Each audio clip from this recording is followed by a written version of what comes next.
ನಮಸ್ಕಾರ ಬಂಧುಗಳೇ. ಕರ್ನಾಟಕ ಸರ್ಕಾರ ಕ್ರೀಡಾ ಸಮುಚ್ಚಯ ನಗರಾಭಿವೃದ್ಧಿ ಪ್ರಾಧಿಕಾರ ತುಮಕೂರು, ಇಲ್ಲಿ ನಾನೇನು ತೋರಿಸ್ತಾ ಇದ್ದೀನೋ ನೋಡಿ, ಇದೆಲ್ಲ ಚೆನ್ನಾಗಿ ಮಾಡಿದ್ದಾರೆ. ಇತ್ತೀಚೆಗೆ ನಮ್ಮ ತುಮಕೂರು ಅದ್ಭುತವಾಗಿ ಬೆಳೀತಾ ಇದೆ ನೋಡಿ. ಇದು ಈಜು ತರಬೇತಿ ಕಾರ್ಯಕ್ರಮ 2024 ಸ್ಪೋರ್ಟ್ಸ್ ಕಾಂಪ್ಲೆಕ್ಸ್ ಟೂಡಾ ಒಳಾಂಗಣ ಈಜುಕೊಳ ಟ್ರಕ್ ಟರ್ಮಿನಲ್ ಕ್ಯಾತ್ಸಂದ್ರ ತುಮಕೂರು. ಇದು ನೋಡಿ, ಯಾರಾದರೂ ಸಂಬಂಧಪಟ್ಟವ್ರು ಬೇಕಾದರೆ ಇಲ್ಲಿ ಒಂದು ನಿಮಗೆ ಏನಾದರೂ ಇದರಲ್ಲಿ ಉಪಯೋಗ ಆಗುತ್ತೆ ಅಂದರೆ ಇದು ನಮ್ಮ ಮೊಬೈಲ್ ನಂಬರ್ ಇದೆ. ಈ ಕಚೇರಿಯು ಕೂಡ ಕ್ಯಾತ್ಸಂದ್ರ ಪಕ್ಕದ ಟೂಡಾ ಲೇಔಟ್ ಅಂತ ಬರುತ್ತೆ, ಆ ಟೂಡಾದ ಒಳಗಡೆ ಇದೆ. ಚೆನ್ನಾಗಿ ಮಾಡಿದ್ದಾರೆ, ಸಂತಸ ಆಯಿತು ನೋಡಿ. ಇದೆಲ್ಲ ಕೆಲವರಿಗೆ ಗೊತ್ತಿರಲ್ಲ ಪಾಪ, ಎಲ್ಲೋ ಇರ್ತಾರೆ, ಆ ಟೈಮಲ್ಲಿ ಹುಡುಕಬೇಕು, ಅದಾಗಲ್ಲ ನೋಡಿರಿ. ಈಗೆಲ್ಲ ನಾನು ತೋರಿಸ್ತಿದ್ದೀನಿ, ಪರವಾಗಿಲ್ಲ. ನೋಡಿ ಚೆನ್ನಾಗಾಗಿದೆ, ಕಚೇರಿಗಳೆಲ್ಲವ ತುಂಬ ಚೆನ್ನಾಗಿ ಮಾಡಿದ್ದಾರೆ, ಒಳ್ಳೆಯದಾಯಿತು ನೋಡಿ.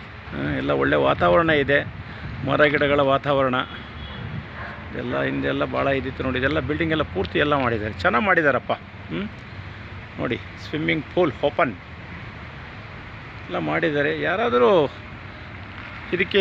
ಇದನ್ನು ಬಳಸ್ಕೊಂಡು ಅವಶ್ಯಕತೆ ಇರೋರು ಈ ಒಂದು ಕಚೇರಿಯನ್ನು ಭೇಟಿ ಮಾಡ್ಬೋದು.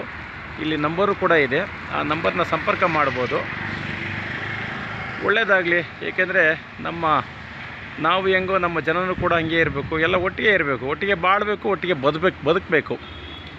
ಇದರ ಜೊತೆಯಲ್ಲಿ ಬಂಧುಗಳೇ, ಈ ಒಂದು ಕರ್ನಾಟಕವು ಸೇರಿ ಇಡೀ ಭಾರತ ದೇಶದಲ್ಲಿ ಈ ಒಂದು ಸ್ಥಿತಿ ಏನಾಗಿದೆ ಅಂದರೆ, ಭೂಗಳ್ಳರ ಹಾವಳಿ ಜಾಸ್ತಿ ಆಗಿದೆ.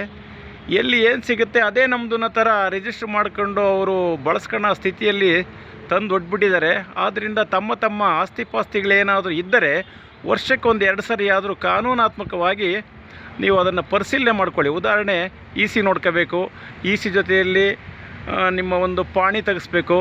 ಅದನ್ನೆಲ್ಲ ತೆಗೆದ್ರೆ ನಿಮಗೆ ಗೊತ್ತಾಗುತ್ತೆ ಯಾವುದಿದೆ ಯಾವುದಿಲ್ಲ ಅಂತೇಳಿ. ದಯವಿಟ್ಟು ಒಂದು 2 ಸರಿ ಮಾಡಿ. ಏಕೆಂತಂದರೆ ನಾವೆಲ್ಲ ನೋಡ್ತಿರ್ತೀವಿ, ಯಾವನ ಬಂದು ದೋಚ್ಕೊಂಡು ತಿಂದಿರ್ತಾನೆ, ಆ ಜಾಸ್ತಿ ನಮಗೆ ಗೊತ್ತಿರೋದೇ ಇಲ್ಲ. ಹಂಗಾಗಿ ಸ್ವಲ್ಪ ನೀವು ನಿಗಾ ವಹಿಸಬೇಕು ಬಂಧುಗಳೇ. ನಿಮ್ಮ ಏನು ಸವಲತ್ತು ಇದೆಯೋ ಆಸ್ತಿಪಾಸ್ತಿಗಳು ಅದನ್ನು ಮಾಡ್ಕೊಳ್ಳಿ. ನಿಮಗೆ ಗೊತ್ತಾದರೆ 4 ಜನಕ್ಕೆ ಹೇಳಿ. ಇಲ್ಲಪ್ಪ ನಾನು ಹೇಳೋಕ್ಕಾಗಲ್ಲ, ನಮಗೆ ಅಷ್ಟೇ ಇರೋದು, ನಮ್ಮದು ನಾವು ನೋಡ್ಕೊಳ್ಳೋಣ ಅಂದರೆ ಅವರವರ ಹಣೆ ಬರಹ, ನಾವೇನು ಮಾಡಲಿಕ್ಕಾಗಲ್ಲ. ನಾವೇನು 4 ಜನಕ್ಕೆ ವಿಷಯ ಮುಟ್ಟಿಸ್ಬೇಕು, 4 ಜನಕ್ಕೆ ತಲುಪಿಸ್ಬೇಕು ಅನ್ನೋದೇ ನಮ್ಮ ಆಸಕ್ತಿ ಇದೆ. ಅದು ನಮಗೂ ಒಳ್ಳೆಯದಾಗಲಿ, ಅವ್ರಿಗೂ ಒಳ್ಳೆಯದಾಗಲಿ, ದೇವರು ಭಗವಂತ ಎಲ್ಲರೂ ಚೆನ್ನಾಗಿಟ್ಟಿರಲಿ ಅನ್ನೋ ನನ್ನ ಉದ್ದೇಶ. ನಮಸ್ಕಾರ. ಜೈ ಕರ್ನಾಟಕ, ಜೈ ಭಾರತ.